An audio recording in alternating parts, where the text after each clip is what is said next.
네, 안녕하세요. 네, 방금 어, 제 부장님이 너무 막 이렇게 막 부풀려서 소개를 해주셔가지고 아, 그냥 이제 부천 북구에 있는 1학년 3반 담임이고요. 국어 과목을 맡고 있는 신동진입니다. 네, 반갑습니다. 네, 여기 이 댓글창도 같이 있으니까 좋네요. 네, 아, 음, 그 진로진학 입시 설명회라고 하면 조금 무거우신 것도 있으실 거고 약간 긴장도 좀 되실 거예요. 왜냐면 만약에 아이가 첫째라면 아무래도 입시 잘 모르는데 이렇게 좀 생각을 하실 수도 있을 거고요. 그 다음에 시대가 급변하고 있잖아요. 너무 빨리 바뀌고 있고 그 다음에 속도도 굉장히 빠르기 때문에 부모님께서 우리 아이한테 어떤 얘기를 해주면 좋을지에 대한 고민이 많으실 것 같습니다. 그래서 오늘은 큰 틀에서 진로 진학에 대해서 설명을 조금 해드리고 특히 이제 우리 아이들 같은 경우는 교육과정과 대입제도가 조금 많이 바뀝니다. 네. 근데 제 생각에는 아이들한테 좀 유리하게 바뀌는 것 같다라는 생각이 우선 들고요. 그래서 아이들과 함께 부모님께서 이렇게 여러 가지 대화와 고민들을 해보시면서 어떤 방향으로 우리 아이가 진로를 잡고 그리고 진학을 계획했으면 좋겠다라는 생각을 이렇게 조금 쉽게 하실 수 있게 제가 조금 안내 역할을 도우미 역할을 해드리도록 하겠습니다. 네, 그러면 강의 순서부터 간단하게 설명을 드리고 시작하겠습니다.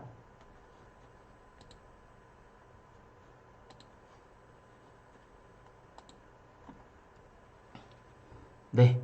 아, 강의는요, 기본적으로 진로와 진학에 대해서 아주 간단하지만 제가 꼭 부모님께 말씀드리고 싶은 얘기를 첫 번째 넣었고요. 그리고 교육과정이 조금 바뀌었습니다. 저희 부모님 세대랑 이 아이들 세대가 또 많이 다르잖아요. 그래서 교육과정이 조금 바뀌어서 그 부분에 대해서 설명해 드리고, 그리고 대입제도 변화에 대해서 핵심 부분을 조금 알려드리려고 합니다. 그리고 입시라고 했을 때는 수시와 정시가 가장 중요한 전형이기 때문에 수시와 정시에 대한 개념을 한번 살펴보고요. 수시에서도 학생부 교과와 종합전형은 어떻게 이루어지는지, 정시는 무엇이 중요한지 이런 내용들을 살펴보도록 하겠습니다. 그리고 어떻게 보면 2부라고도 할 수 있는데요. 그러면 실질적으로 부모님께서는 아이에게 어떤 도움을 주면 좋을지에 대해서 간단하게 같이 이야기해 보는 시간 갖도록 하겠습니다. 자, 그러면 진로와 진학부터 같이 이야기를 해 보도록 하겠습니다.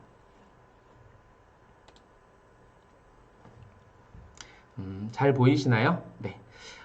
제가 맨 처음에도 이렇게 안내를 해드렸는데, 휴대폰으로 보시면 화질이 조금 안 좋으실 수 있으세요. 네, 실시간 방송이라. 그래서 휴대폰 터치 이렇게 한번 하시고, 위에 보면은 점 3개가 나옵니다. 그거 한번 터치하시면, 품질이라고 하는 부분이 나오거든요. 네, 그거 한번 터치하시고, 밑에 고급 누르시면, 거기 숫자들이 나오는데, 한 360 정도로 이렇게 맞추시면 화면이 깔끔해집니다. 예, 마치 라식 수술을 받은 것처럼 깔끔한 화면으로 보실 수 있고요. 아마 컴퓨터는 잘 나올 것 같습니다. 네, 큰 화면이 있기 때문에 음, 진로와 진학에 대해서 뭐 입시 설명이 많은 유튜브에도 있고요. 그 다음에 학교에서도 많이 현장에서도 많이 이루어지는데 저는 이 얘기를 학부모님께 꼭 해드리고 싶습니다. 뭐냐면 어, 진로라고 하는 것과 진학은 비슷한 것 같지만 어떻게 보면 굉장히 큰 차이가 있다라는 겁니다. 진로는 보시는 것과 같이 앞으로 나아가는 길, 자, 앞으로 삶의 방향이라고 볼 수 있습니다.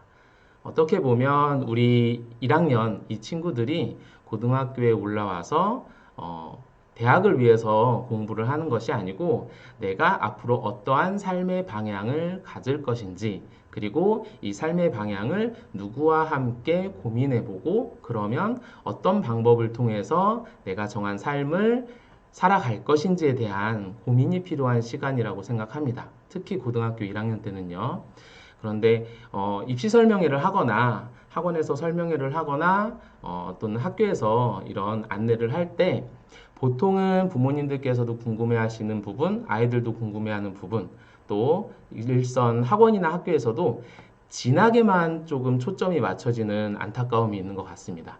좀 진학은 단순히 상급 학교에 진학하는 거죠. 상급 학교에 진학하는 말 그대로 더 배우기 위한 건데 왜 더 배워야 하는지, 내 삶의 목적은 무엇인지 이 부분을 놓치고 가는 것 같아서 저는 꼭 이 얘기를 부모님께 해드리고 싶었어요.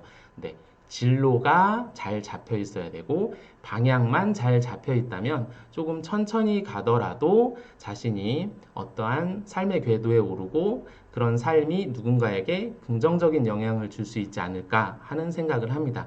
지금 아마 부모님께서도 진학보다는 진로를 잘 설정하셔서 행복하게 사시는 분들이 저는 많을 거라고 생각을 합니다. 그래서 우리 아이들에게도 진로에 조금 더 초점을 맞춰 주셨으면 하는 바람이 있습니다. 근데 물론 뒷얘기는 진학에 대한 얘기가 훨씬 더 많긴 합니다. 네, 이 얘기를 꼭 해드리고 싶었고요. 아이들이 학교에서 배우는 교육과정이나 대입이 이번 연도에 굉장히 많이 바뀌었습니다. 혹시 인터넷이나 이런 기사를 통해서 보시면 뭔가 계속 바뀌긴 했다는데 뭐가 바뀌었지? 라고 하는 궁금증이 조금 들으셨을 거예요. 그래서 그 부분을 한번 짚어보도록 하겠습니다. 자, 우리 아이들 교육과정과 대입제도가 큰 변화가 있는데 가장 큰 변화 세 가지를 말씀드리도록 하겠습니다. 첫 번째는 과목 선택권입니다. 과목 선택권. 자, 우리 부모님들은 학교에서 어떤 과목을 선택해서 배운 적은 아마 없으실 거예요. 대학에서 우리가 과목을 선택을 하죠. 교양 과목 같은 경우. 그런데 이제 우리 아이들에게도 과목을 선택할 수 있는 권리를 주자라고 하는 것입니다. 그래서 뒤에서 간단히 언급하겠지만 일반적으로 배우는 공통 과목이 있고요. 그 다음에 선택 과목이 있습니다. 그리고 그 선택 과목은 진로 선택, 일반 선택 이렇게 또 나눠지기도 하고요. 그 다음에 전문 교과 이렇게까지 나눠집니다. 그래서 과목 선택을 아이들에게 준다라는 것은 그러면 너희들이 어떠한 진로를 선택하고 그 진로에 따라서 어떤 과목을 배울지 한번 고민해보고 실제로 선택을 해봐라 라고 하는 권리를 준다라는 겁니다. 자, 두 번째는 학생 중심 교육, 과정 중심 평가입니다. 많이 들어보셨을 텐데 실제로 학생 중심 교육이 이루어지고 있기 때문에 과목 선택권도 준다라고 볼 수 있고요. 그 다음에 가장 중요한 건 과정 중심 평가입니다. 뒷부분에 얘기하겠지만 생활기록부를 작성하고 대학에 반영하는 것들이 굉장히 많이 변했습니다. 그 중심에는 과정 중심 평가이기 때문에 그렇다라고 볼 수 있습니다. 예전 같으면 결과 중심이었기 때문에 이 학생이 대회에 나가서 상을 많이 받았는지 단순히 봉사활동을 많이 했는지 이런 것들이 궁금했다면 지금 대학과 사회에서 원하는 것은 이 학생이 어떠한 과정을 밟아서 이렇게 성장했는지가 더 궁금한 거예요. 그리고 대학들도 그게 더 궁금하다라는 것을 이제 알고 있습니다. 그래서 이 친구가 학교에서 수업 시간에 단순히 90점을 맞았다? 이게 궁금한 게 아니고 이 친구가 90점을 어떠한 과정을 밟아 나가면서 맞았을까라고 하는 것이 중요하다는 겁니다. 그리고 마지막으로 말씀드릴 게 문이과 통합입니다.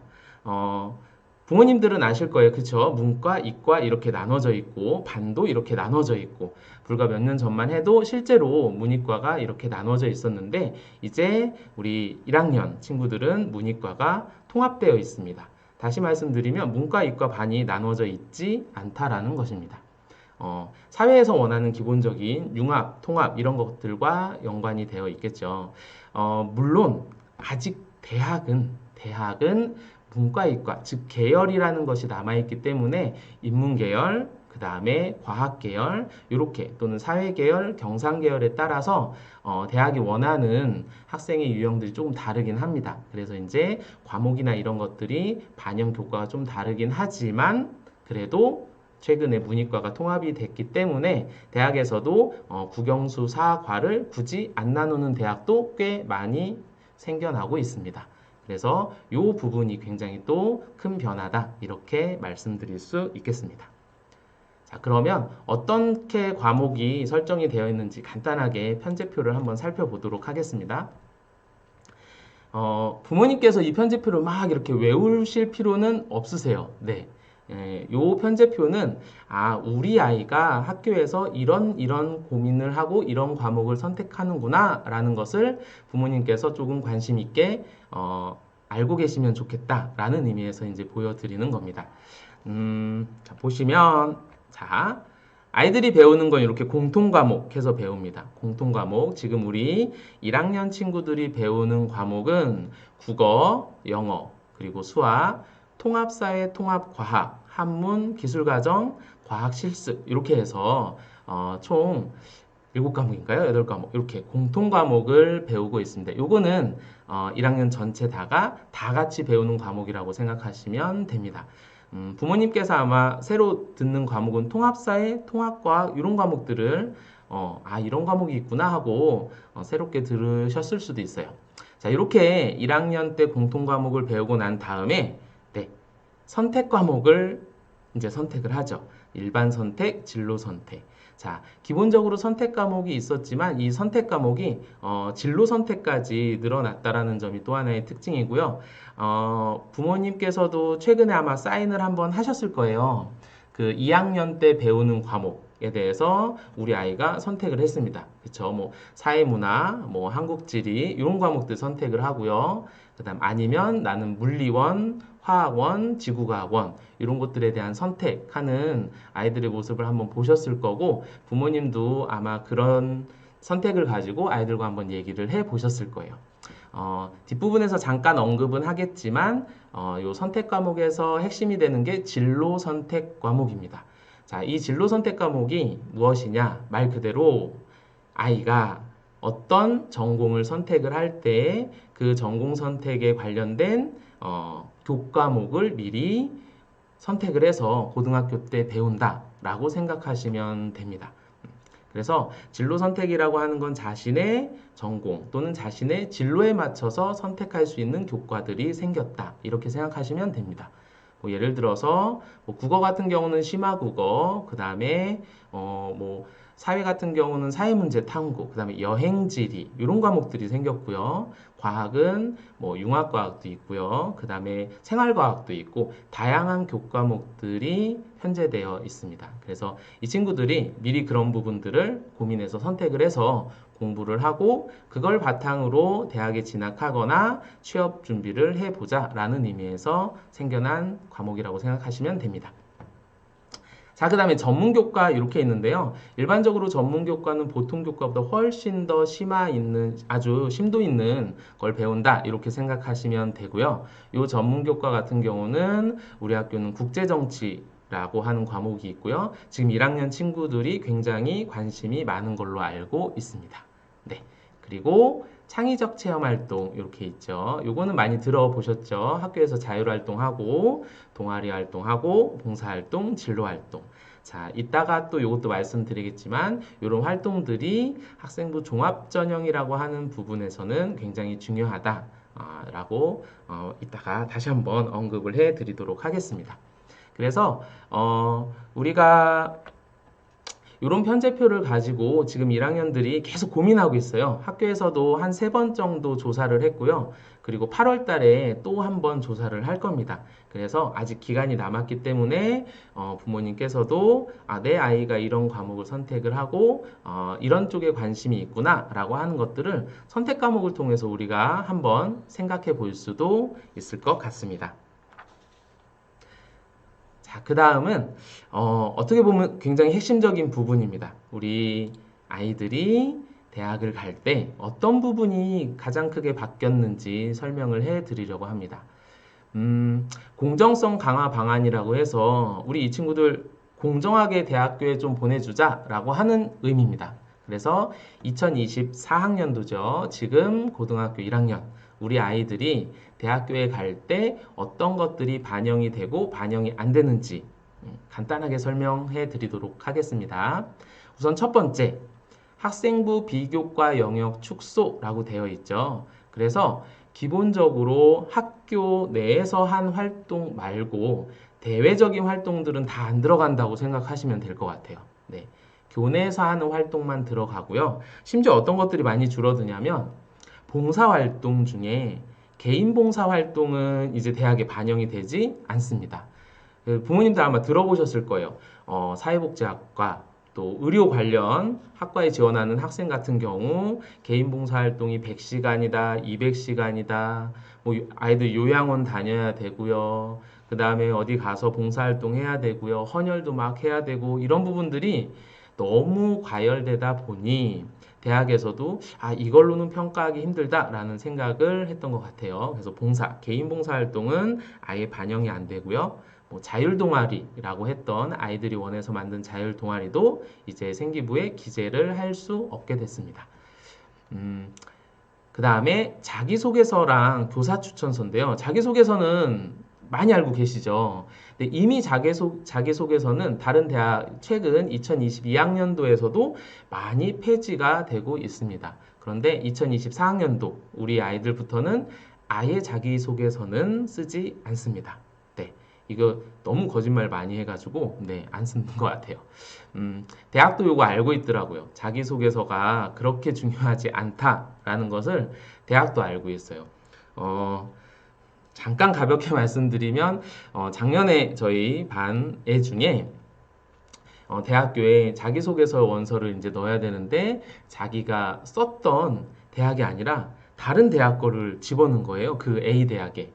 B 대학 거를 A 대학 자기소개서로 집어넣고 발송을 해버렸습니다. 그래서 이제 그 친구가 펑펑 울고 막 난리가 났는데 참 아이러니하게 그 자기소개서를 안 받나 봐요. 그게 1차가 통과가 됐어요. 자기소개서를. 대학에서도 그래서 그렇게 중요하게 생각하지 않는 것 같습니다. 자, 어쨌든 우리 친구들은 안 써도 되고요.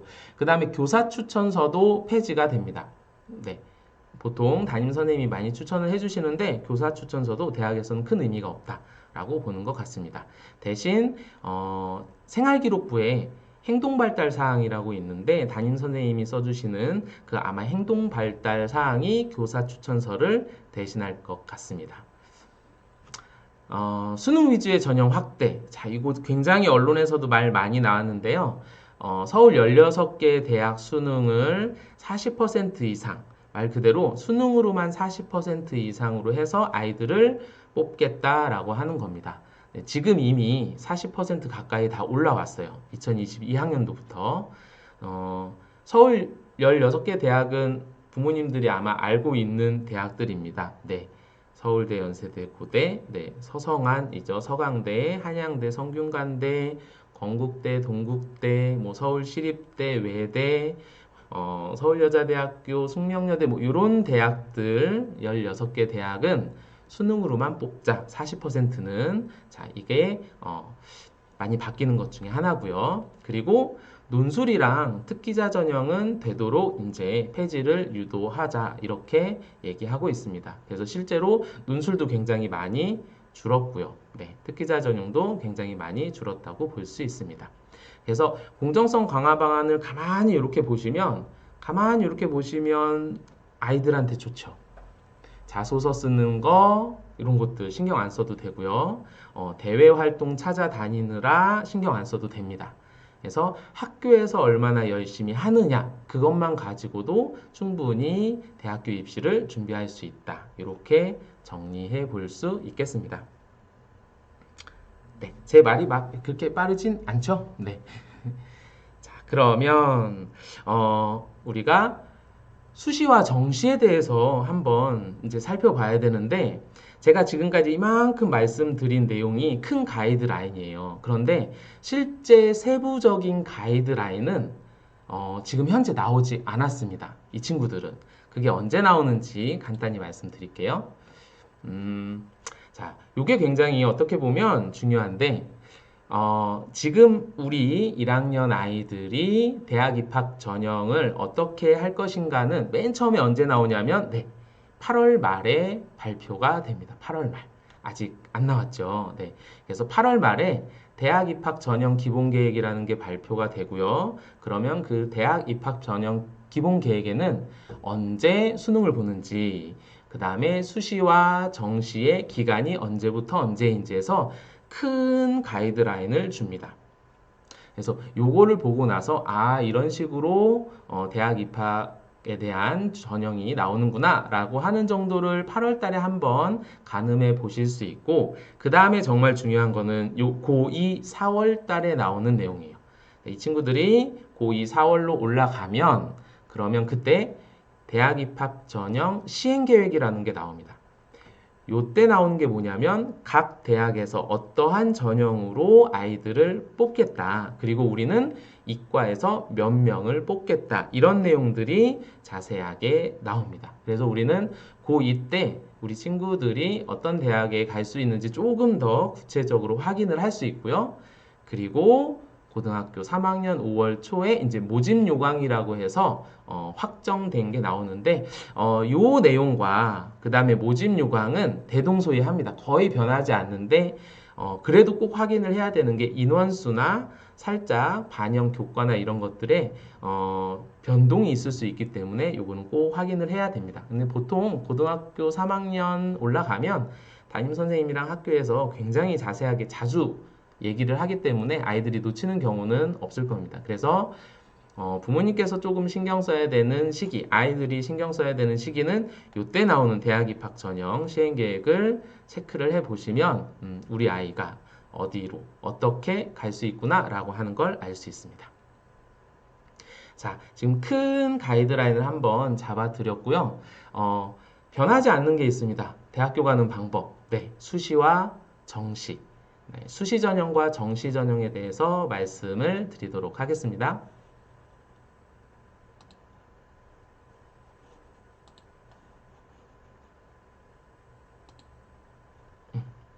자, 제가 잠깐 가운데로 왔습니다. 자, 가운데서 한번 해보고 싶어서. 네, 수시 전형과 정시 전형. 네, 수시 전형과 정시 전형인데요.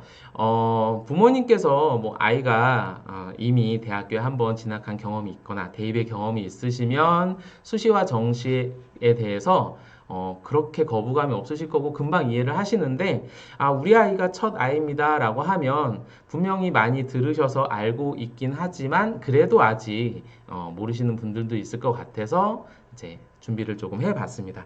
자, 맨 처음에 수시 전형입니다. 네, 수시 전형. 요 수시 전형에서 가장 중요한 것이 무엇이냐라고 하면, 네, 여기에서 볼 수 있듯이 학교 내신 중심입니다. 학교 내신.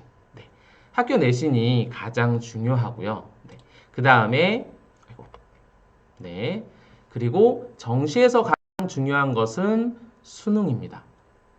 네, 이 차이는 금방 아셨죠? 네, 그리고 수시 전형은 학교 내신을 중심으로 하면서 크게 네 가지 전형이 있습니다. 학생부 종합 전형이 있고요. 학생부 교과 전형, 논술 전형, 실기, 예체능. 네, 실기 같은 경우는 미술, 음악, 체육을 하는 친구들이 여기에 해당될 수 있겠죠. 네, 아까 말씀드렸다시피 논술은 이제 많이 줄어들고 있는 상황이고요.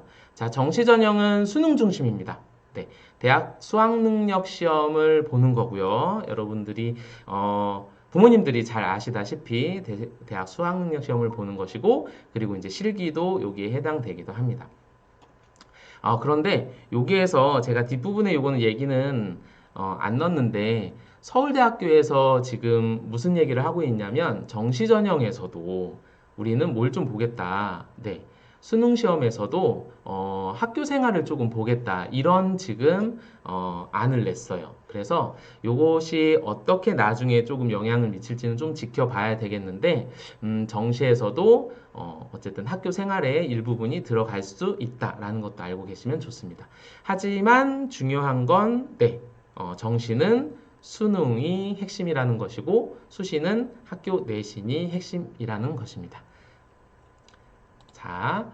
자, 수시 전형과 정시 전형은 횟수가 조금 차이가 있습니다. 우선은 수시 전형 이렇게 보시면 수시 전형은 6회 지원이라고 이렇게 되어 있죠. 자, 6번 지원을 할 수가 있습니다. 6개의 대학에 지원할 수 있는데, 자, 여기서 꼭 체크해 두셔야 될 거는 6개의 대학은 일반대, 즉, 흔히 말하는 4년제 대학교를 얘기를 합니다. 4년제 대학교 6번 지원한다. 이렇게 알고 계시면 되고요. 산업대, 여기서 산업대는 청운대랑 호원대학교를 얘기하는데요. 이렇게 산업대, 그 다음에 전문대학교죠. 2년제, 3년제, 4년제가 있는 전문대학교, 그리고 특별법 설립대학교라고 해서 네, 경찰대, 사관학교, 카이스트, 유니스트 이런 대학교, 무슨 한국전통대학교 뭐 이런 대학교들이 있습니다. 이런 대학교들은 요 횟수에 들어가지 않습니다.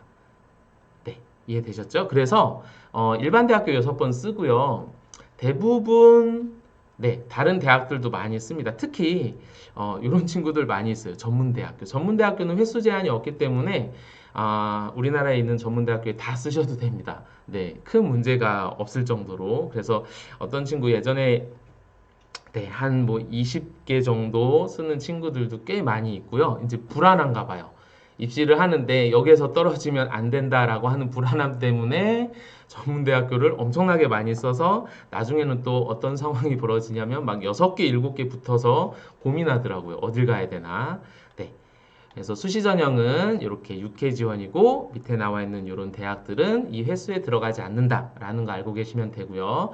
정시 지원은 총 3번 지원할 수 있습니다. 네, 가군, 네, 여러 대학이 있을 거고, 나군, 다군. 그래서 각 군에 한 번씩 지원이 가능합니다. 네, 어렵지 않으시죠?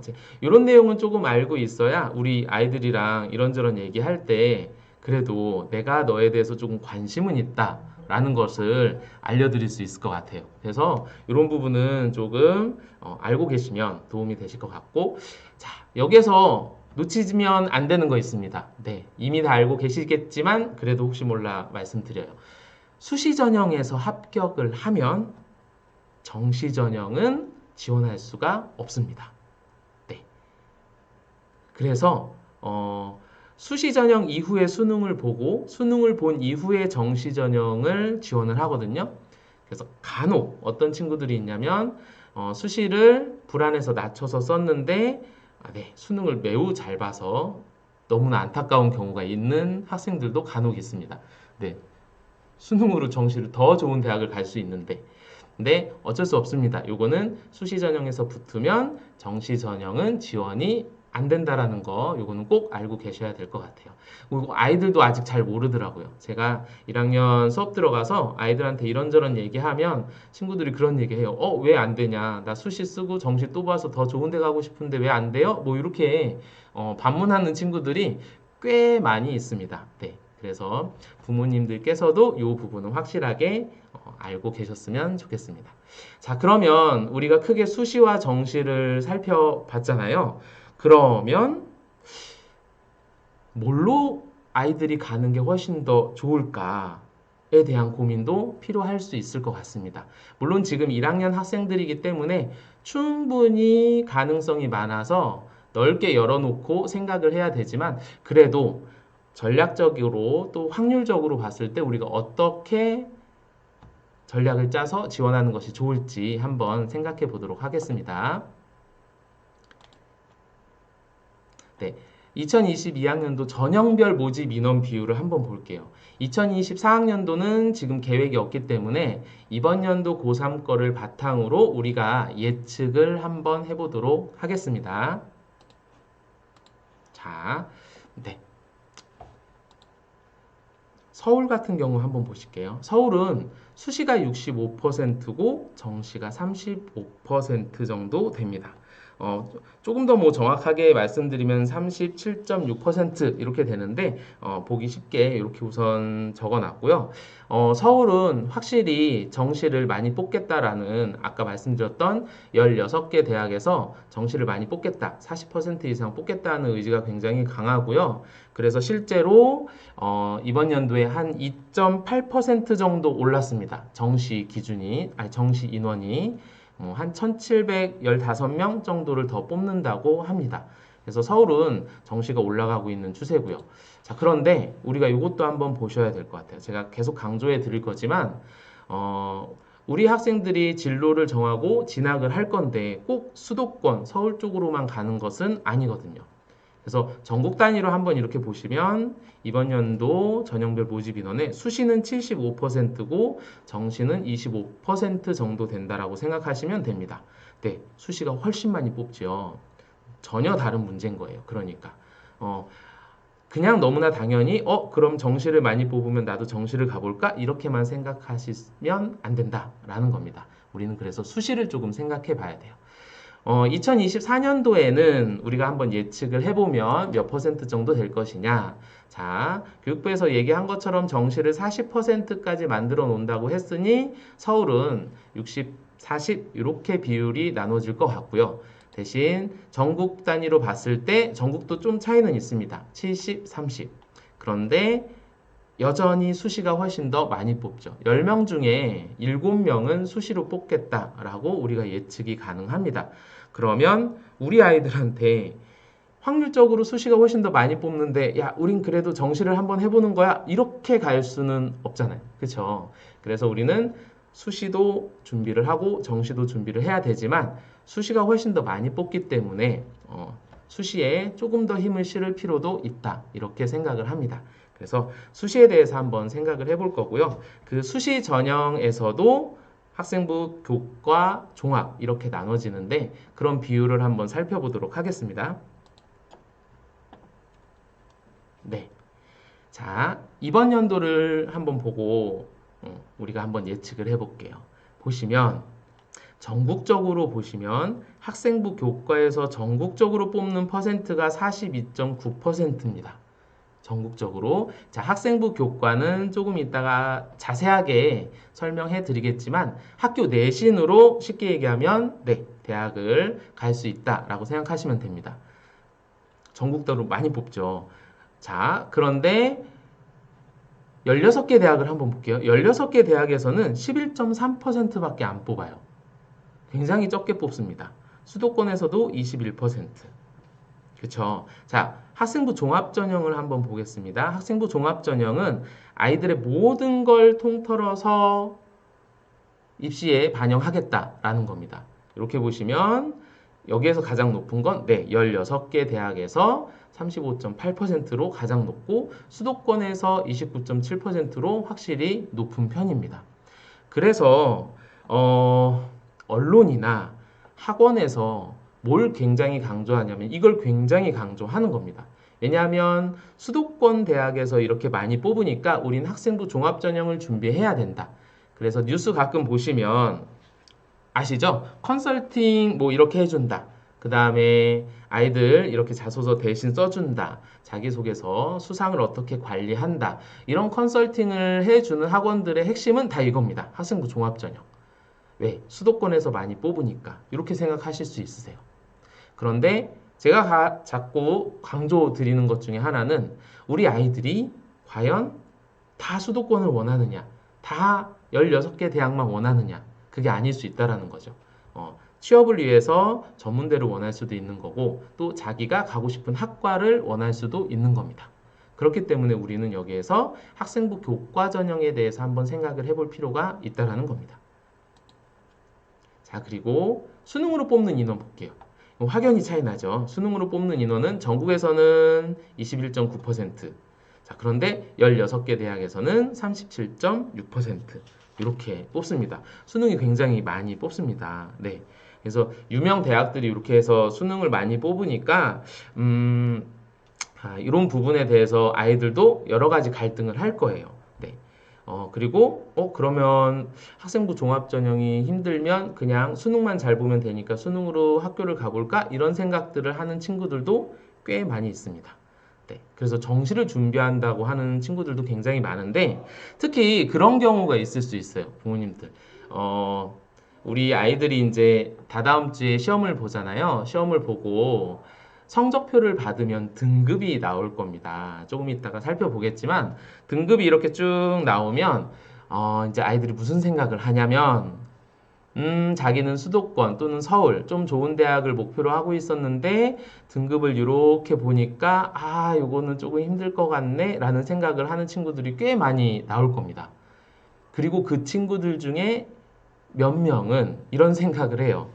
그러면 우리 수능으로 가자. 네.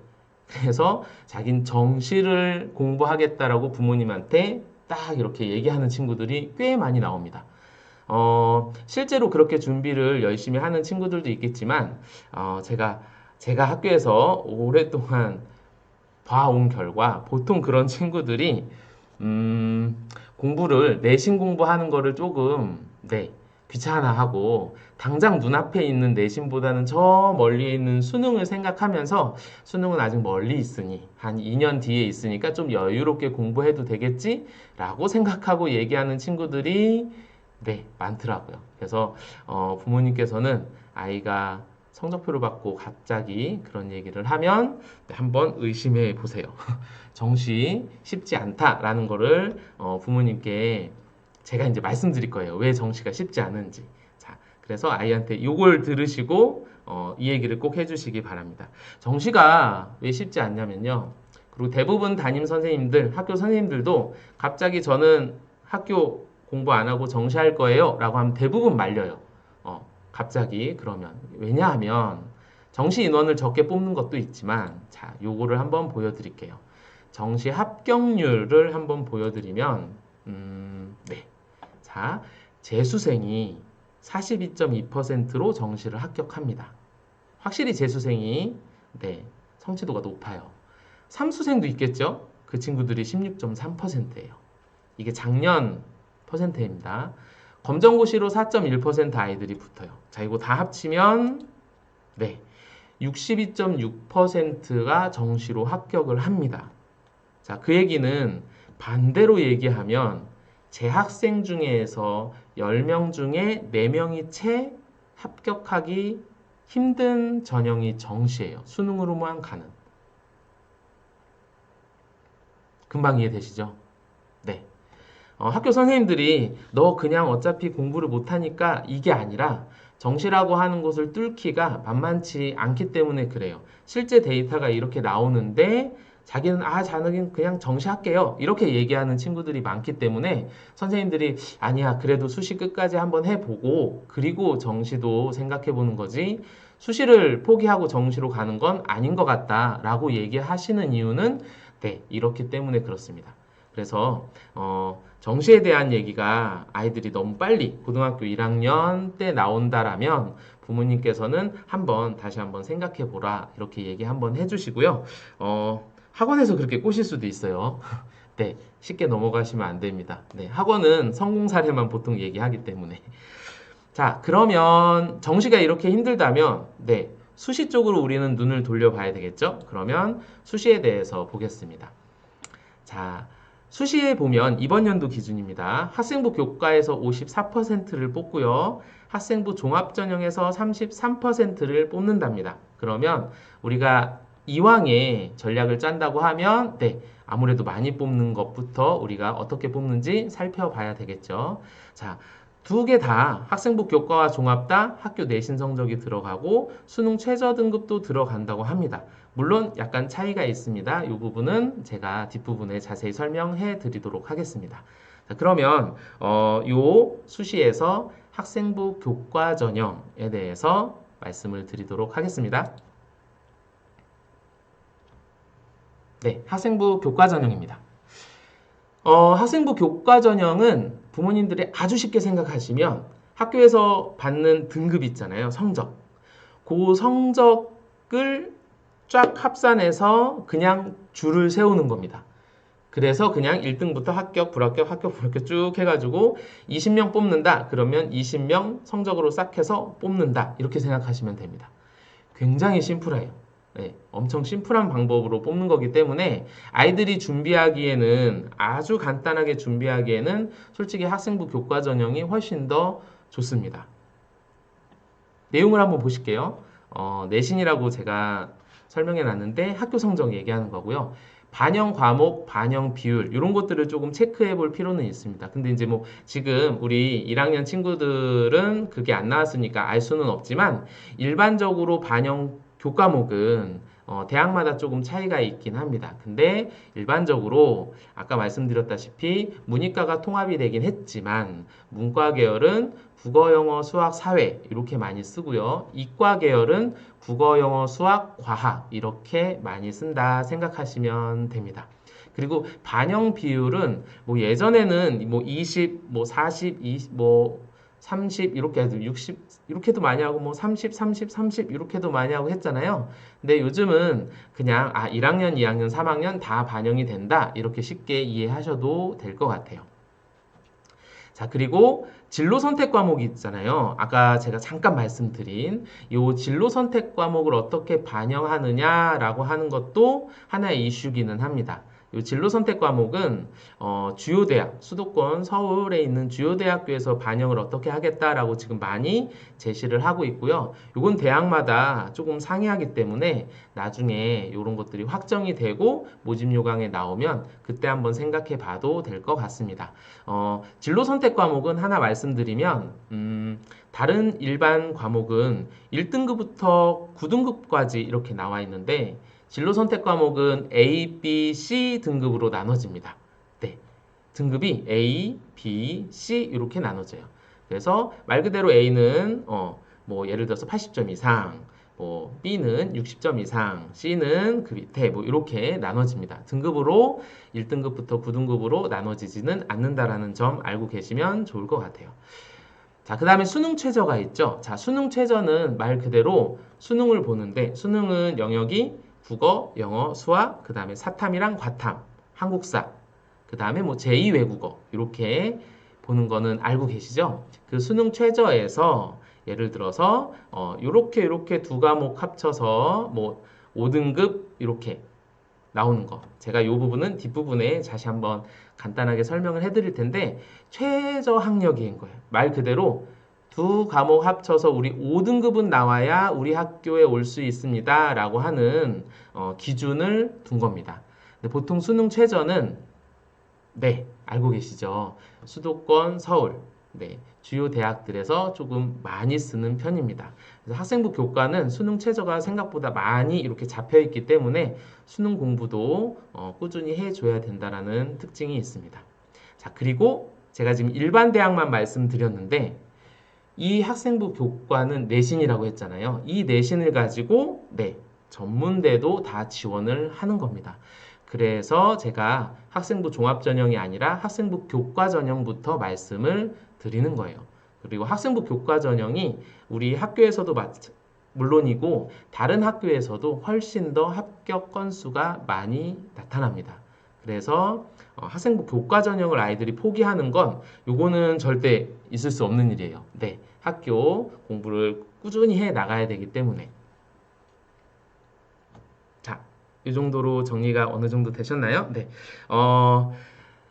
뒤에 제가 이 부분 간단히 말씀드릴게요. 내신 성적 산출하는 방법을 제가 말씀을 조금 드리려고 하는데, 네, 제가 이 얘기를 깜빡했네요. 학생부 교과 전형은 말 그대로 그래서 예측 가능성이 높아요. 왜 높냐? 아까 말씀드렸죠? 줄 세우기다. 이렇게 줄을 세운다라는 건 그 대학교에 갈 때 예를 들어서 2등급이면 합격한다라고 하는 데이터가 조금 정확합니다. 그래서 예측이 굉장히 예측 가능이 높고요. 그 다음에 주요 대학은 수능 최저를 못 맞추는 친구들이 굉장히 많아요. 성적은 되는데 그래서 주요 대학에 지원하겠다라고 하는 친구들은 수능 최저를 맞춰야 되기 때문에 수능 공부도 동시에 이루어져야 된다. 이렇게 생각하시면 됩니다. 네. 자, 내신 성적을 조금 산출하는 걸 보여드리려고요. 부모님들 성적표 받으실 거예요. 1학기 성적 끝나면, 1학기 시험이 끝나면 이걸 받으실 텐데, 자, 이런 과목들이 있을 거고, 단위수라는 게 있을 거고, 원점수, 과목 평균, 성취도, 이런 것들이 있을 거예요. 자, 그런데 부모님들께서 보실 건 뭐냐면, 단위수랑 석차 등급만 확인하시면 됩니다. 네, 요 석차 등급은 말 그대로 등급이에요. 반에서 몇 등 했느냐, 전교 몇 등, 아무 의미 없습니다. 네, 요 등급이 가장 중요하고요. 그러면 이 친구의 내신 평균을 한번 계산해 보고 싶어요. 근데 그 대학교에서 국어랑 영어랑 통합 과학만 쓴다고 합니다. 그러면 어떻게 계산을 해야 되는지 한번 보여드릴게요. 요 세 과목을 내신을 낸다라고 하면 복잡해 보이지만 복잡하지 않습니다. 보세요. 단위수는 일주일에 몇 번 배우느냐예요. 국어는 4번 배우고 영어 4번 배우고 통합과학은 3번 배운답니다. 그 단위수에 석차 등급을 곱합니다. 이렇게. 그래서 국어 곱하시고 영어 곱하고 통합과학 곱한 걸 다 더한 다음에 여기에 나와 있는 단위수 합으로 나누면 됩니다. 그러면 이 친구는 네, 3.36이라고 하는 등급이 나오게 됩니다. 제가 이거 말씀드리는 이유는 대학교 모집 요강을 보시고 이걸 다 계산을 하실 필요는 없으세요. 네, 학교에서 다 계산돼서 나오기 때문에. 그런데 최소한 몇 등급이 어떻게 나오고 그 다음에 우리 아이가 지금 이렇게 석차 등급을 받았으니까 이렇게 보니까 그렇구나, 이 정도 등급이 되겠구나 라고 하는 거는 알고 계셔야 아이랑 대화할 때, 그쵸? 아이랑 대화할 때, 너 이렇게 보니까, 통합과학이 3단인데 이렇게 등급 맞았네. 괜찮네. 칭찬도 잘 해주실 수 있고 분석도 같이 해볼 수 있기 때문에 그렇습니다.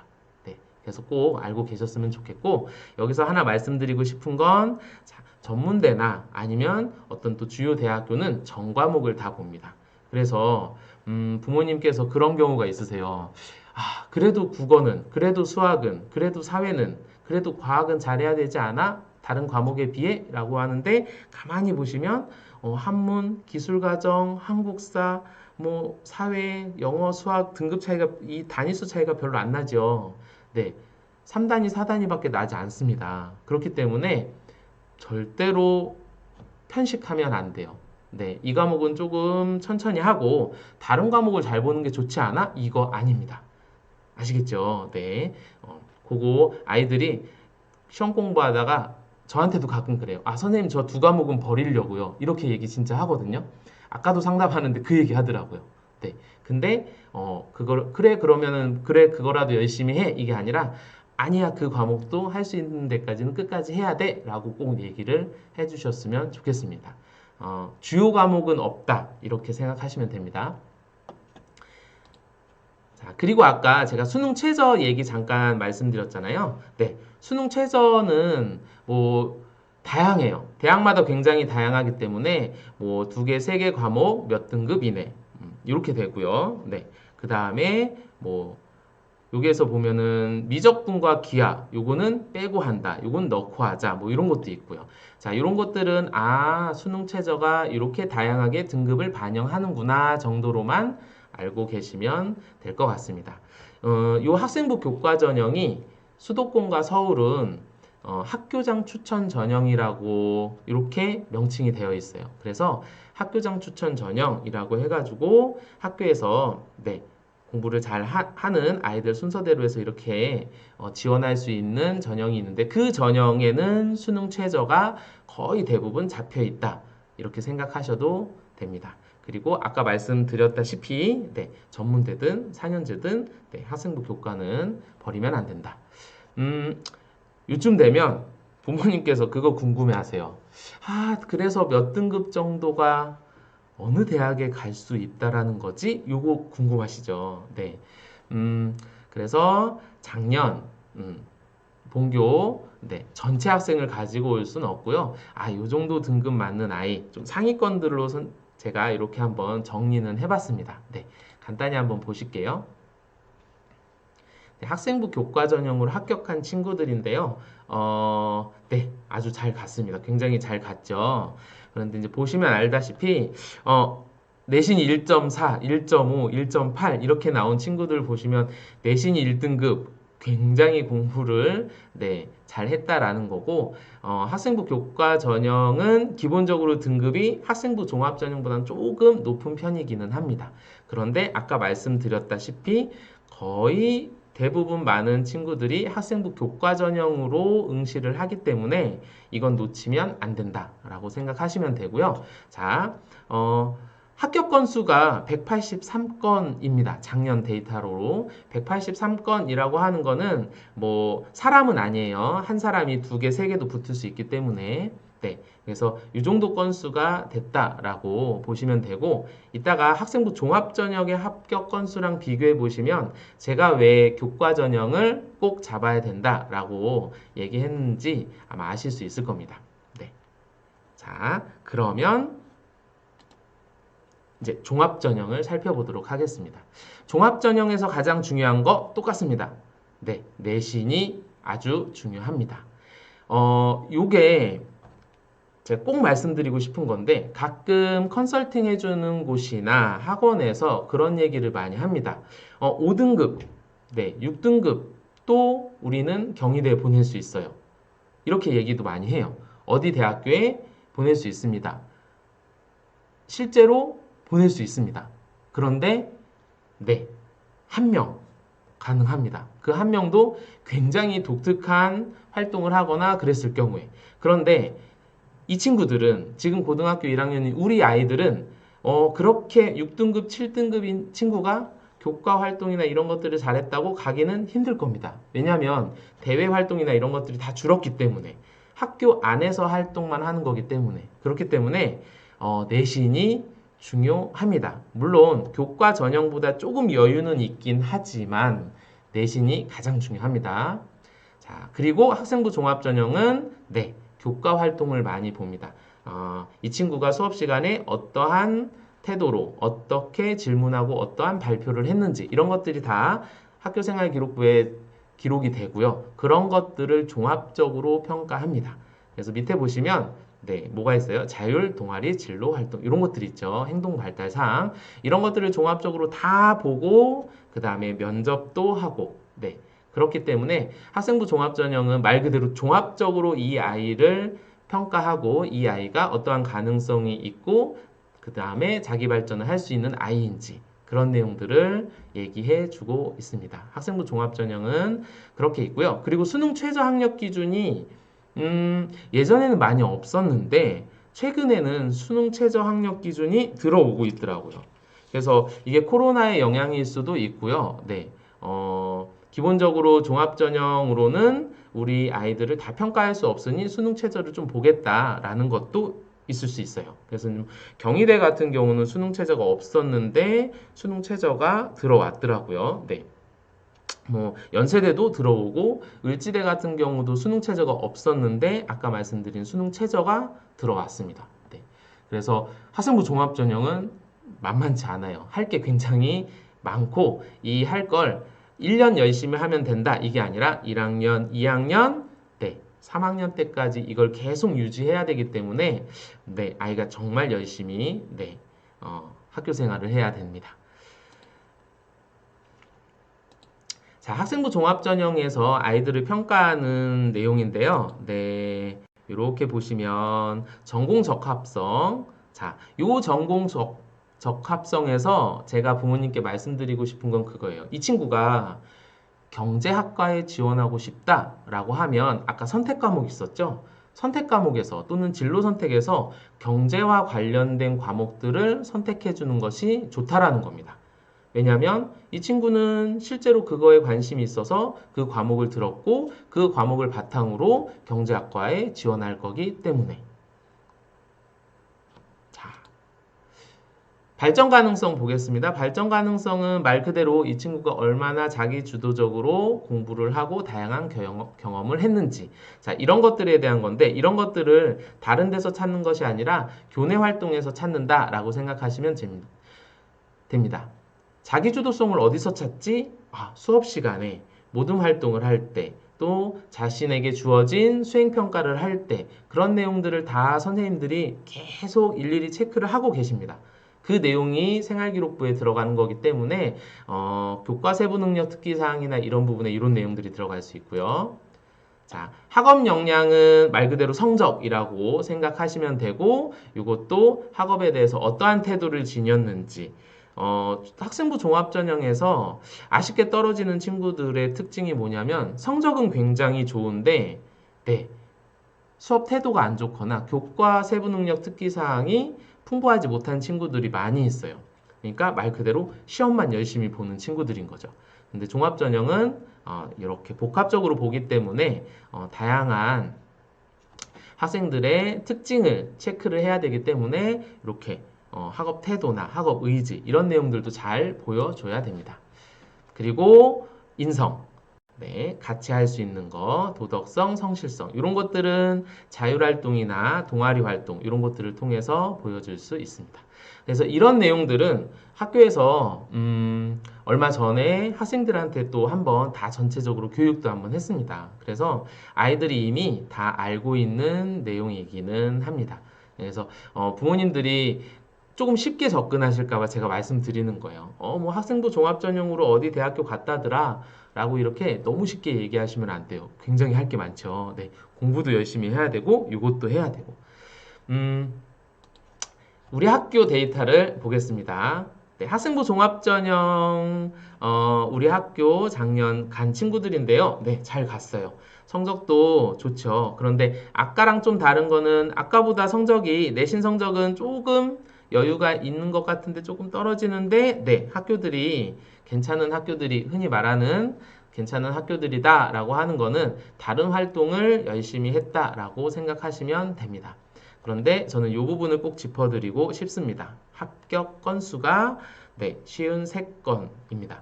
53건이면 인원으로 치면 보통 한 명이 네, 2개, 3개까지 많게는 4개, 5개까지 붙기 때문에 인원으로 했을 때는 네, 뭐 절반 정도라고 생각하셔도 될 것 같아요. 자, 절반이라고 하면 그쵸, 한 반에 2명, 3명 정도가 학생부 종합전형으로 대학에 들어간다라고 보시면 되고요. 요거는 불과 우리 학교만 네, 해당되는 얘기가 아니고 부천에 있는 다른 학교들 같은 경우 그래도 공부를 되게 잘하는 것 같아라고 하는 학교들이라고 하더라도 진짜 한 반에 5명, 네, 5명 정도면 학생부 종합전형으로 합격했다라고 하면은 잘 갔네 이렇게 얘기를 합니다. 그래서 보통은 지금 굉장히 조심스럽지만 지금 아직 성적이 안 나왔지만 보통은 학생부 종합전형을 생각하는 친구들은 전 교과로 말씀을 드릴게요. 내신이 그래도 1등급에서 3등급 때는 나와야 돼요. 네. 네, 3등급 때 4등급으로 넘어간다라고 했을 때는 학생부 종합전형은 조금 힘들지 않을까 이렇게 생각할 수 있습니다. 그런데 아직 우리 아이들은 등급이 안 나왔습니다. 네. 그래서 아직 가능성은 굉장히 많아요. 그리고 그 학생부 종합전형의 내신 등급, 학생부 교과전형의 내신 등급이 한 학기나 또는 뭐 1년 요것만 가지고 하는 것이 아니라 일반적인 대학은 1학년, 2학년, 3학년 때 성적을 다 합치기 때문에 아직 충분히 기회가 많다라고 말씀드릴 수 있겠고요.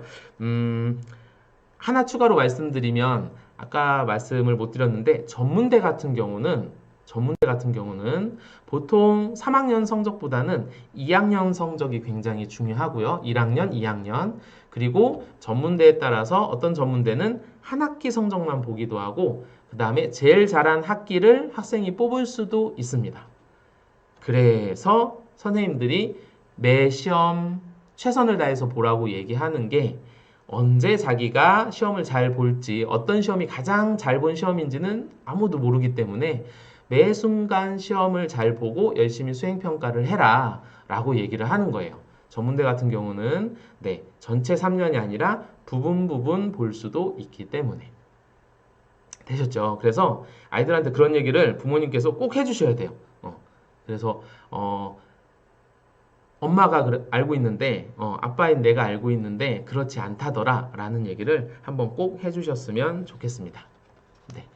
자, 전체적으로 한번 우리가 학생부 교과랑 종합전형을 살펴봤습니다. 논술도 있고 실기전형도 있기는 하지만 논술 전형은 점점 줄어들고 있고 논술은 정말 어떻게 보면 희귀해요.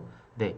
작년에 보니까 한 명 갔더라고요. 우리 학교는. 네. 저희 학교는 한 명 갔는데 다른 학교 같은 경우는 한 명도 못 간 학교도 굉장히 많고 그래서 논술로 대학을 한번 해보겠다라고 하는 거는 친구들이 학교에서 수행평가를 보거나 이러면 국어 선생님이나 아니면 수학 선생님이 너는 논술로 해도 되겠는데? 라고 아마 얘기를 하실 거예요. 굉장히 글 쓰는 능력이 뛰어나거나 아니면 문제를 파악하는 능력이 좋은 친구들은 네. 그래서 그거는 굳이 부모님께서 신경 쓰실 필요는 없을 것 같습니다. 네, 입시에 대해서 이제 정리를 한번 해볼게요. 내신도 중요하고 비교과도 중요하고 수능도 중요하고 다 중요하다고 결국에는 제가 말한 게 다 중요하다고 얘기한 것 같은데 자 아시겠죠? 가장 중요한 건 내신입니다.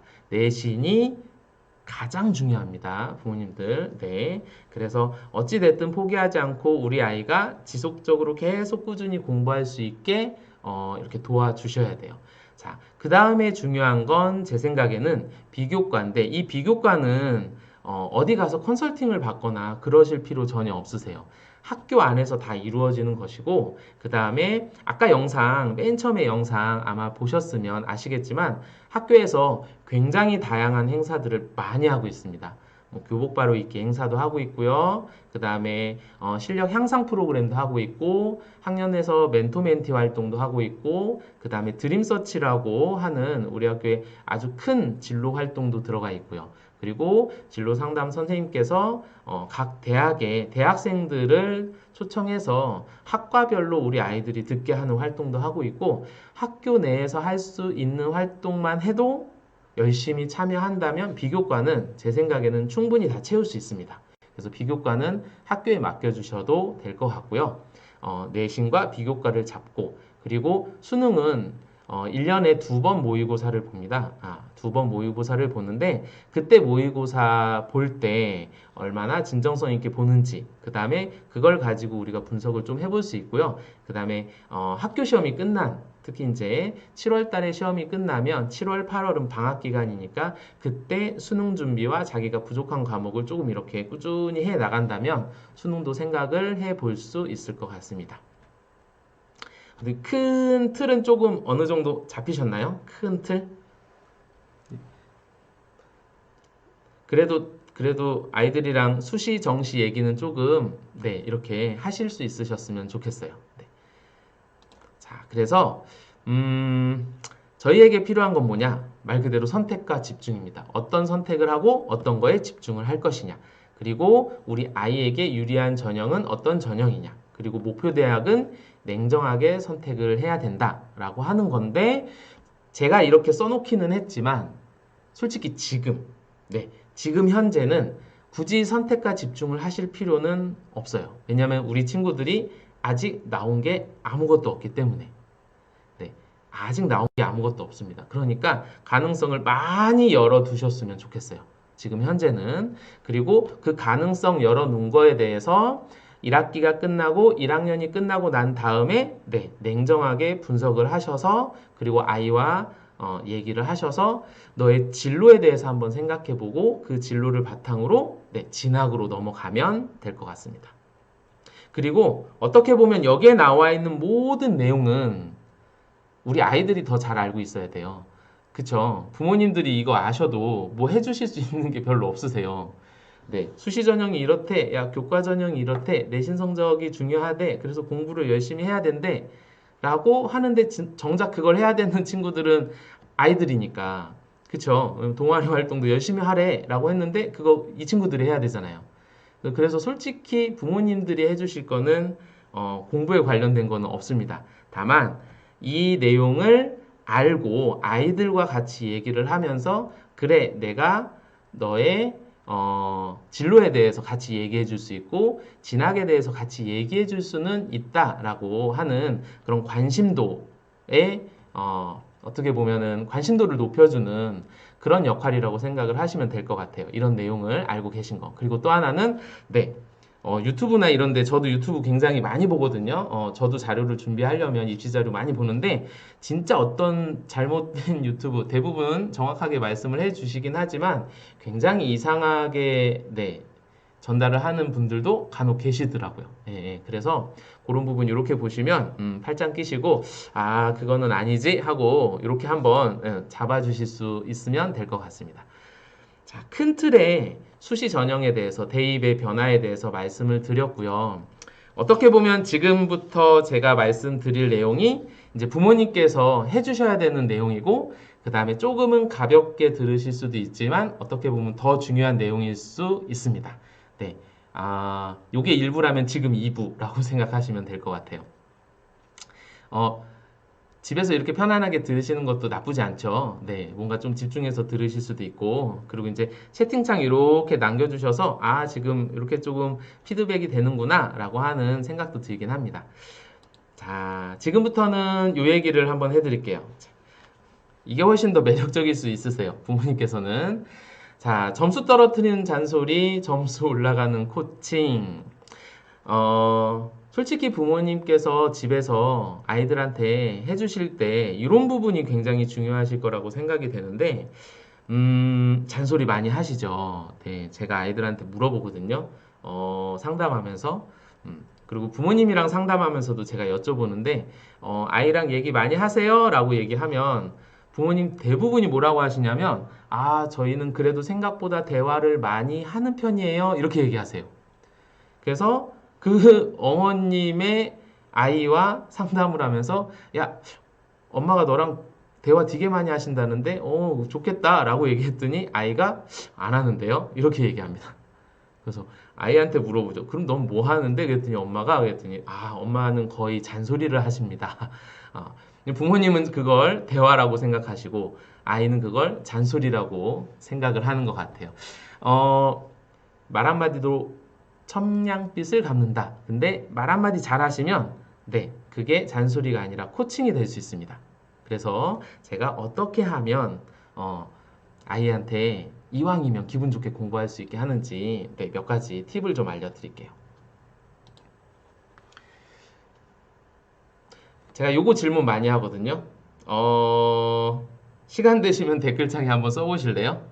어떤 게 맞는지? 성공해야 행복할까요? 행복해야 성공할까요? 네, 네. 성공, 행복 둘 중에 하나만 써보세요. 자, 성공, 이게 정답인 것 같다 그러면 성공, 이게 정답인 것 같다 그러면은 행복. 네. 댓글로 한번 남겨주시면 재밌을 것 같긴 해요. 네. 자, 댓글이 이제 올라가니까. 자, 성공과 행복. 이거 부모님들이 대부분 알고 계세요.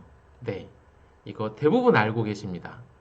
네. 지금 막 댓글이 올라오거든요. 지금 다 정답이세요. 네.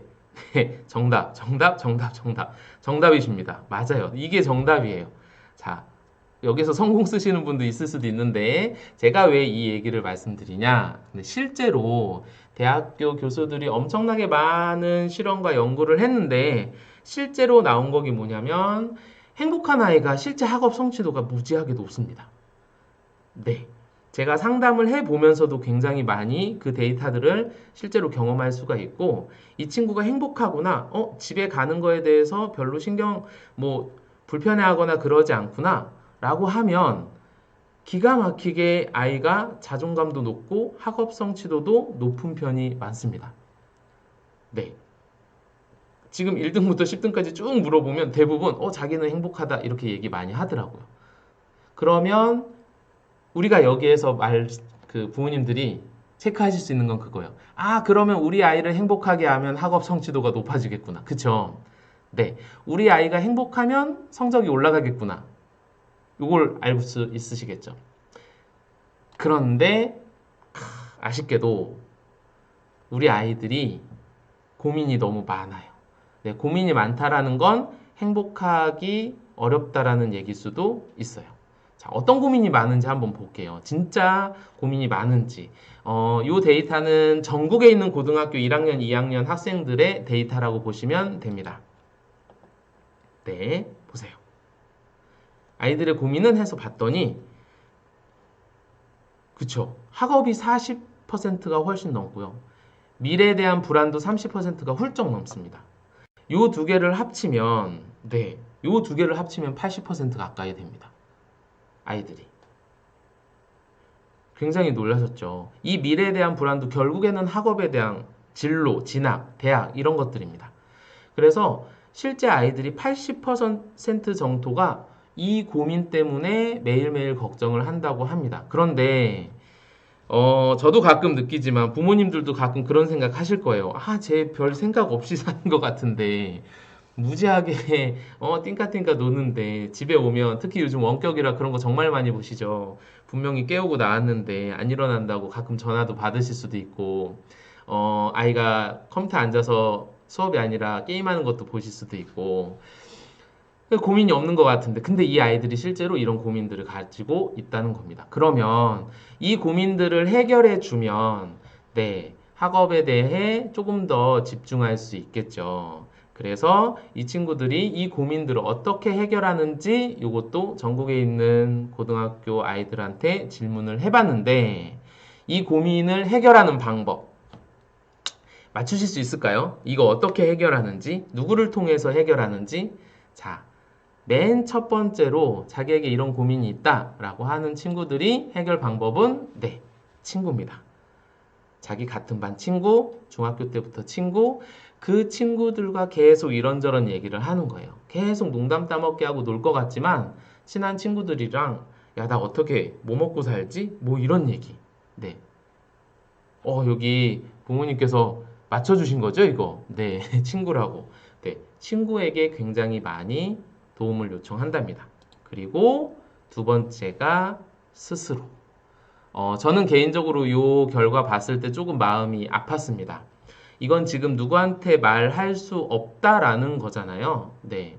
그러니까 부모님께서도 이런 부분 좀 잘 체크를 해주셔야 돼요. 고민이 많은 것 같고 걱정거리가 많은 것 같은데 왜 계속 그렇지? 혼자 끙끙 앓고 있는 아이들이 꽤 있다라는 거예요. 이런 친구들은 빨리 도와주는 게 도움이 될 거예요. 자, 지금 요즘 되면 슬슬 불안하시죠? 고민을 해결할 수 있는 대상이 지금 나와야 되는데 안 나오잖아요. 네. 네. 자, 세 번째가 누구냐면, 네. 세 번째가, 네. 어머니. 네. 엄마의 도움을 많이 받는다라고 합니다. 주변 환경에 따라서. 자, 그 다음에 네 번째는 형제 자매. 그래도 형제 자매가 조금 편한 것 같아요. 저기 아버님들도 여기 와서 듣고 계실 수도 있는데, 네. 진짜 불안하시죠? 아빠가 나와야 되는데. 자, 여기 어머님들이, 그래도 내가 낫지, 이러고 계실 수도 있어요. 네. 다섯 번째가 아버지입니다. 네. 다섯 번째가 아버지고, 제가 여기서 뜨끔해요. 여섯 번째가 선생님이에요. 그러니까 이 학생들이, 우리 아이들이 고등학교 1학년, 2학년이면 엄청나게 방황하고 고민이 많은 나이인데 이때 이 문제에 대해서 같이 고민할 사람이 누군가에 됐을 때 네, 부모님과 선생님이 생각보다 밑에 있는 겁니다. 그래서 저희가 노력을 많이 해야 됩니다. 저도 많이 노력을 해야 되고 어머니, 아버님들도 노력을 조금 하셔야 될 것 같아요. 자, 그러면 어떻게 노력하면 좋으냐? 그거에 대해서 말씀드릴게요. 자, 공부를 잘할 수 있게, 공부에 좀 힘을 실어줄 수 있게 대화하는 방법입니다. 자, 대화가 제일 좋은 이유는 뭐냐? 돈을 안 들여도 된다라는 거예요. 네. 감성적 대화라고 되어 있죠? 감성적 대화. 자, 좋은 대화는 뭐냐면, 부모님들이 이렇게 얘기 많이 하세요. 특히 아버님들. 네, 아버님들이 무지 논리적으로, 합리적으로, 이성적으로, 객관적으로, 효율적으로 얘기하세요. 어머님들도 얘기하다 보면 그래도 공부는 해야 돼. 왜냐면 네가 현실적으로 이렇고 저렇고 해서 엄청나게 많이 얘기하세요. 네가 나중에 혼자 독립을 하면 돈이 필요할 거고 그러면 일을 해야 되고 이런 얘기 엄청나게 하십니다. 그렇죠? 저도 합니다. 집에 있는 딸한테 저도 가끔 하는데 가만히 생각해 보면 이 친구가 고민이 있고 우리 아이가 고민이 있고 힘들다라는 건 이런 논리적이고 합리적이고 이성적인 걸 듣기 위해서 그런 고민이 있고 힘들다라는 표현을 하지는 않을 거예요. 그쵸? 네. 우리는 어떻게 해야 되느냐? 최대한 감성적으로 접근을 해야 합니다. 최대한 감성적으로. 여기서 감성적이라고 하는 건, 부모님들 드라마 응답하라 시리즈 혹시 보셨나요? 거기에 보면 그런 장면이 나와요. 어, 집에 방 안에 가만히 있으니까 방 안에 페인트 냄새 때문에 머리가 너무 아프고 그래서 창문 좀 열어놓으려고 하니까 창문 열어놓으면 밖에 차 매연 때문에 머리가 너무 아프다. 이거 어떻게 하면 좋노? 막 이렇게 해서 물어보는 게 나와요. 그때 남자애들이 다 뭐라고 하냐면 가만히 고민하다가 창문을 한 반쯤 열어놓으면 어때? 뭐 이런 얘기합니다. 굉장히 부적절한 대답이죠. 자, 그 친구에게 필요한 건 그쵸? 그 드라마에서도 나오지만 너 머리 괜찮냐? 안 아프냐? 지금 어떠냐? 이거를 물어보는 거예요. 우리 아이가 학교에 갔다 집에 왔는데 얼굴 표정이 별로 좋지 않아요. 저놈 자식 또 무슨 일이 있었나 혼자 짜증내지 마시고 뭐 안 좋은 일 있었냐라고 한번 물어보시고 그리고 진로 때문에 대학교 때문에 고민이다. 성적 안 나오는데 어떡하지? 라고 물어봤을 때 거기다 대고 야, 너 평상시에 공부를 안 하니까 성적이 안 나오는 거지. 이게 아니라 성적 안 나와서 걱정되겠다. 라고 대화를 하시는 거. 그냥 그 친구가 얘기하는 우리 아이가 얘기하는 감정을 그냥 그대로 있는 그대로 받아만 주셔도 이 친구들은 내 감정을 받아주는 사람이 있는 거예요. 우리 집에. 너무나 좋죠. 그게 심지어 부모님이면 더욱더욱 좋은 거고요.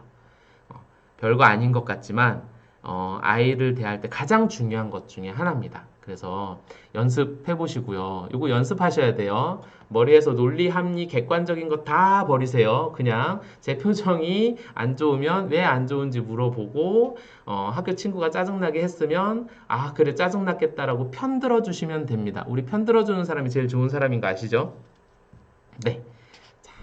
두 번째는 전략적 입시대화라고 제가 제목을 정해봤는데 아이가 공부를 조금 잘 할 수 있게 공부를 조금 더 적극적으로 할 수 있게 하는 방법이 뭐가 있을까라는 건데요. 대화하실 때 이런 것들을 조금 찾아보시면 좋을 것 같아요. 좋아하는 거, 싫어하는 거. 자, 우리 진로 잡을 때 제일 힘든 게 뭐냐면 이 친구들 10명 중에 6명, 7명은 뭐 해야 될지 잘 몰라요. 네. 정말 모릅니다. 뭐 하고 싶니? 꿈 물어보면 꿈이 뭔지도 잘 모르고 진로가 뭔지 잘 몰라요. 부모님 되게 답답하실 거예요. 넌 그래서 도대체 좋아하는 게 뭐냐? 라는 거. 그러니까 좋아하는 게 뭔지는 가만히 이렇게 지켜보세요. 지켜보면 제가 사람들이랑 낯가리는 건 별로 안 하는 것 같은지 사람들이랑 제잘제잘 대화하는 건 좀 좋아하는 것 같은지 밖에 나가서 활동적인 건지 아니면 방 안에 가만히 앉아서 뭔가 이렇게 끄적끄적 하는 걸 좋아하는 건지 그런 것들을 부모님들이 조금 보시고 그거에 대해서 아이랑 이렇게 풀어가셔야지 너 좋아하는 게 뭐냐? 왜 좋아하는 게 없냐? 난 이런 거 있는데 이렇게 접근하시면 아이들은 정말 힘들어합니다. 그리고 또 하나 아이들은 좋아하는 게 분명히 있어요. 있는데 그걸 얘기하면 부모님들이 싫어하는 경우가 꽤 있기 때문에 그 얘기를 못하기도 합니다. 네. 분명히 아이들은 초등학교 때, 중학교 때 좋아하는 거 얘기했을 수 있어요.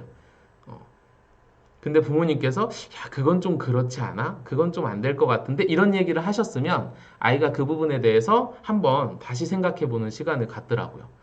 그리고 또 하나는 싫어하는 부분입니다. 싫어하는 부분.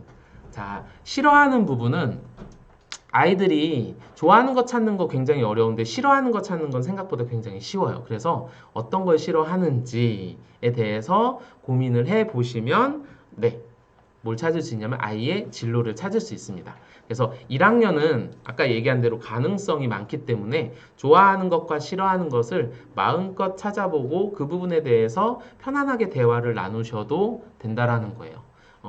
예전에 제 그 반 아이 중에 꿈이 뭐야? 라고 얘기했더니 자기는 꿈이 없다라고 막 절레절레 하더라고요. 그래서 계속 대화를 하다 보니 무슨 얘기를 하냐면 자기 초등학교, 중학교 때까지 야구를 하고 싶은 게 꿈이었다고 하더라고요. 운동을 좋아하는 친구였고 실제로 운동을 잘하는 친구였는데 네, 아버지 어머니가 단칼에 아까 어떻게 얘기했을까요? 네, 합리적, 객관적, 이성적으로 야구 선수는 이렇고 프로로 가긴 힘들고 그렇게 하면 먹고 살기 힘드니 그건 안 돼. 이렇게 얘기해서 한 번에 거절을 당한 거예요. 그 이후로는 좋아하는 거에 대해서 얘기를 안 하더라고요. 그래서 부모님이랑 상담할 때 물어봤더니 여쭤봤더니 그 얘기를 하시더라고요. 네, 안 그래도 그랬다. 그 뒤로는 얘기를 안 한다. 그래서 부모님들께서 그런 부분을 좋아하고 싫어하는 걸 같이 얘기는 나눠 보실 수 있는데 좋아하는 거에 대해서 이건 앞으로 조금 가능성이 없어 이렇게 단정 짓지는 않으셨으면 좋겠습니다. 이거랑 연장선으로 말씀드리고 싶은 거는 요거예요. 학과는 좁게 자, 대학교를 간다면 학과는 조금 좁게라는 건 이 아이가 어떤 걸 좋아하는지에 대해서 차근차근히 밟아 나가셨으면 좋겠고, 요건 제가 반 부모님들께 많이 상담할 때도 꼭 말씀을 드리는데, 대학은 좀 넓게 선택을 하셨으면 좋겠어요. 무슨 말씀이냐? 부모님께서 지나가는 말로 굉장히 가볍게 툭툭 아이들한테 던지는 멘트 중에 하나가 뭐냐면, 야, 웬만하면 집에서 다닐 수 있는 대로 다녀라.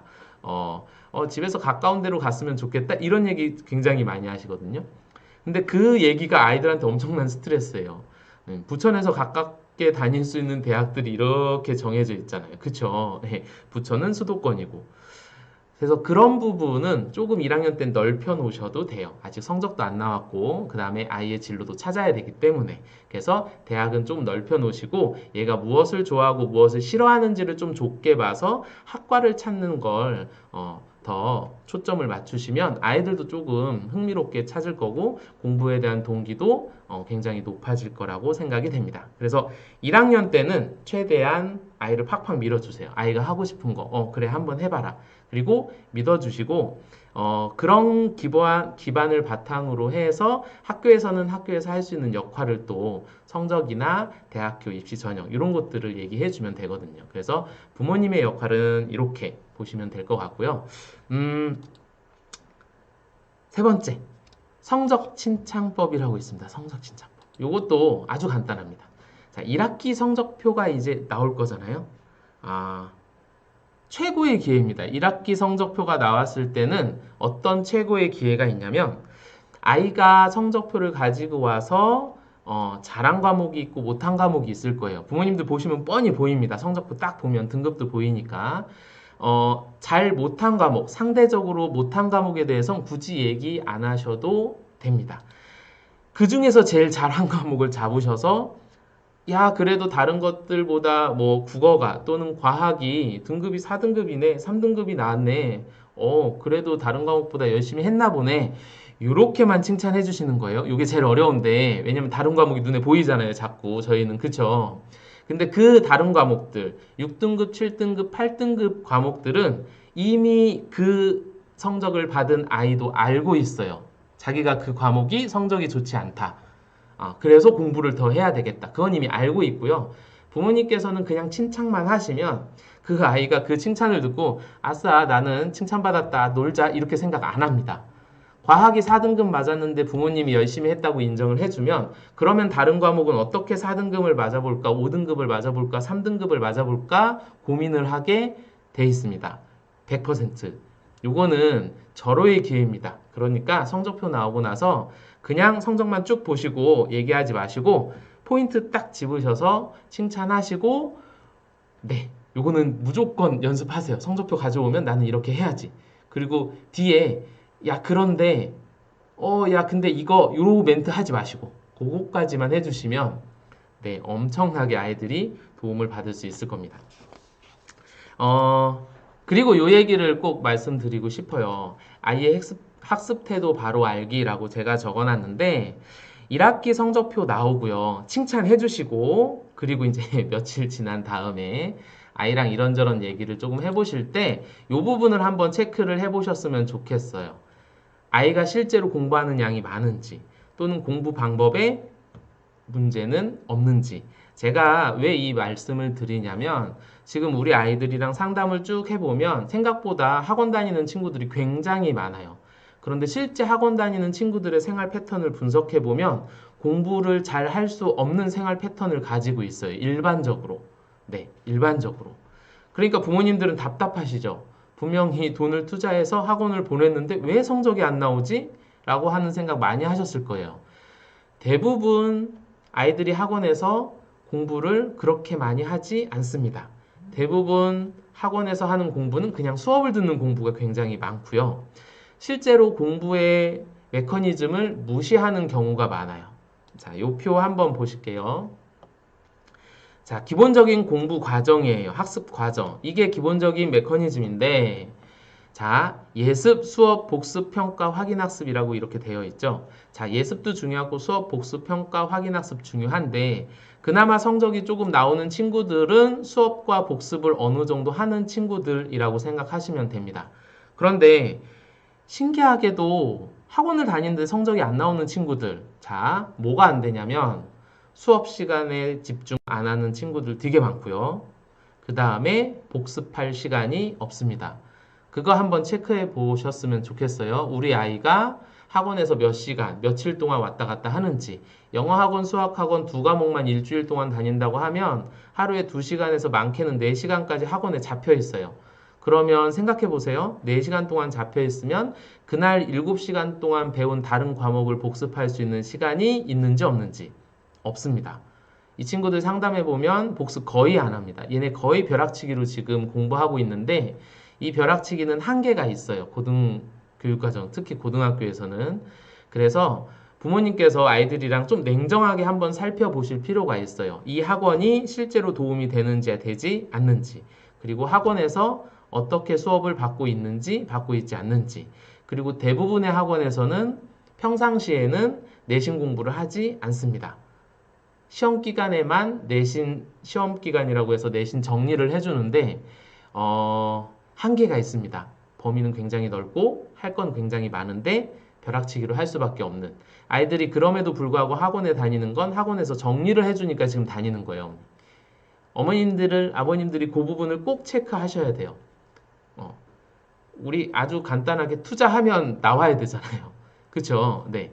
근데 그 부분이 안 된다라는 거. 그 다음에 하나 또 말씀드리고 싶은 건, 평가를 많이 안 합니다. 무슨 얘기냐면 문제집을 풀지 않습니다. 이거는 10명 중에 7명 정도가 지금 문제집 안 풀더라고요.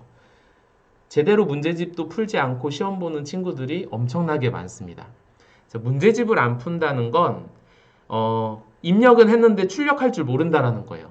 그러니까 아무리 입력을 많이 해도 출력하는 방법을 연습하지 않으면 절대 시험은 잘 볼 수 없습니다. 그래서 학원 다니는 것도 좋고 그 다음에 부족한 과목을 과외를 통해서 채우는 건 좋은데 과연 우리 아이가 그 과외, 그 학원에서 실제로 공부해야 될 부분을 그리고 문제를 제대로 풀고 있는지 이거는 1학기 성적표를 좀 받으시고 좀 여유가 있을 때 방학 기간에 한번 고민을 해보시고 학원을 바꿔야 되는지 아니면 혼자 공부하는 쪽으로 해보든지 아니면 학원을 다니더라도 어떤 부탁을 하든지 뭐 이런 것들에 대한 고민이 조금 필요할 것 같습니다. 그래서 꼭 요거는 한번 방학 기간에 고민을 해 보셨으면 좋겠고요. 그래서 좀 정확하게 분석해서 해결책을 마련해 주셨으면 좋겠다. 아이들이랑 같이.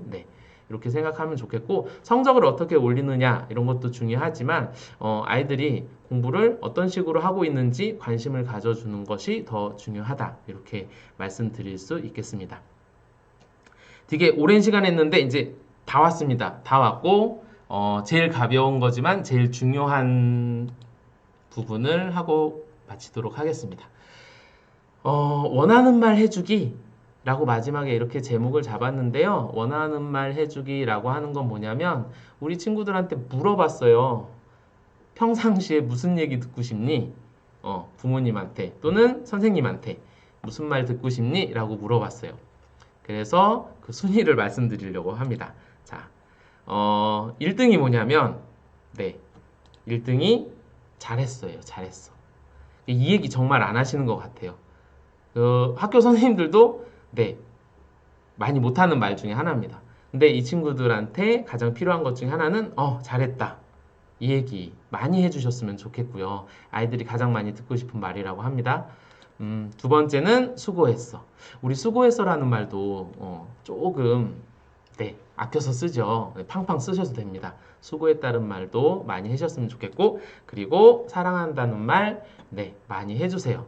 아이들은 그런 얘기 막 손발이 오그라든다 이런 얘기 하지만 이 얘기 듣고 싫어하는 사람 하나도 없습니다. 누가 사랑한다고 하는데 짜증을 낼까요? 사랑한다 라는 얘기 많이 해주시고 그리고 힘내라는 말도 많이 해주셨으면 좋겠습니다. 요 4개가 아이들이 설문조사 했을 때 가장 많이 듣고 싶은 얘기 이렇게 나왔어요. 물론 이제 그 뒤에 용돈 올려줘 뭐 이런 얘기도 있긴 하지만 자, 요 내용이 가장 많이 있으니까 여러분 그 부모님께서도 요 얘기 많이 해주셨으면 좋겠습니다.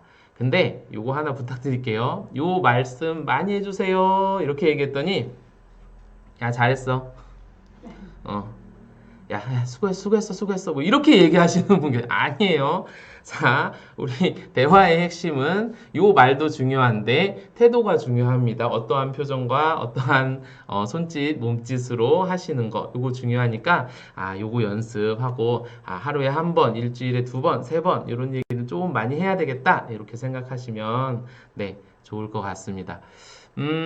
제가 막 부모님들 막 입시 전형도 많이 말씀드리고 그 다음에 뒤에 이런 거 많이 부탁드린다라고 말씀을 드렸는데 네, 요 얘기를 제일 마지막에 꼭 해드리고 싶습니다. 아이들 성적이나 아이들 인생이 잘못됐다고 해서 부모님 스스로 자책하고 실망하실 필요는 없으십니다. 네, 어머니, 아버님들 이미 이 친구들 여기까지 잘 성장하게 해 주셨고, 그 다음에 앞으로 또 많은 도움을 주실 거기 때문에, 그리고 이렇게 시간 내서 이런 내용도 열심히 듣고 계시기 때문에, 이미 훌륭한 부모님이시라고 생각이 됩니다. 그래서 부모님께서 우선 부모님 스스로, 나는 잘 훌륭한 부모다라고 생각을 하시면 그 영향이 아이들한테 이렇게 잘 가는 것 같습니다. 그래서 그런 내용 잘 잊지 마시고, 얼굴 뵙고 막 이렇게 같이 얘기 나누면 훨씬 더 재밌었을 것 같은데, 네, 코로나 시국 때문에 이렇게 비대면으로 네, 만날 수밖에 없어서 아쉽긴 하지만, 그래도 이런 시간을 네, 부모님께서도 내주시고, 네, 저도 이렇게 또 해보니까 굉장히 또 나름 재미도 있고 또 보람도 느껴지는 것 같습니다. 오늘 강의는 이렇게 마무리를 하고요. 나중에 또 기회가 되면 조금 더 재미있는, 그 다음에 조금 더 알찬 내용으로 찾아뵐 수 있도록 노력하겠습니다. 네, 감사드리고요. 제 강의는 여기에서 마무리하도록 하겠습니다.